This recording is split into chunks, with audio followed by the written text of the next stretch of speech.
Sans Vincent, l'invité de Vincent Veillon. Le Grand Conseil valaisan a accepté hier une motion qui demande au canton d'interdire la publicité pour les aliments à base de végétaux qui utilisent des noms habituellement dévolus aux produits carnés. Pour les partisans de cette interdiction, les saucisses de soja et autres steaks de seitan devraient pouvoir continuer à être vendus dans le commerce, mais leur promotion en revanche devrait être proscrite afin d'éviter une confusion chez les consommateurs et une dévalorisation du travail de la filière animale.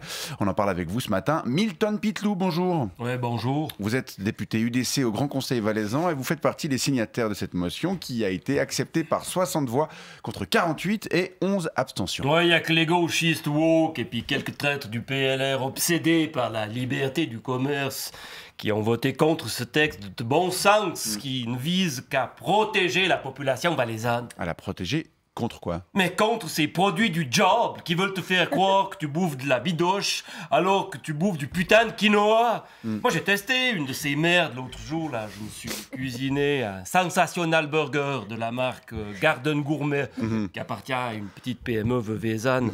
Alors bon, l'image sur le paquet, tu dirais en effet un magnifique steak haché. Mais d'ailleurs, je suppute que les gredins du marketing, c'est ça qu'ils ont photographié pour faire la photo. Mais alors, une fois en bouche, mais moi, la peur, en bas les larmes.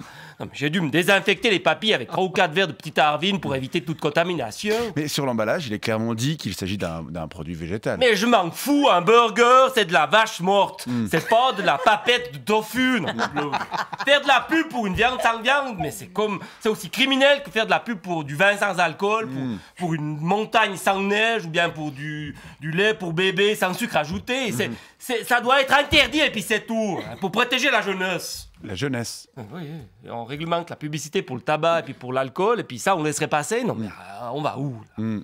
Sauf que ces produits-là, ils sont pas dangereux, a priori. Le pinard et les clopes non plus, c'est pas dangereux. Ça fait juste mûrir plus vite.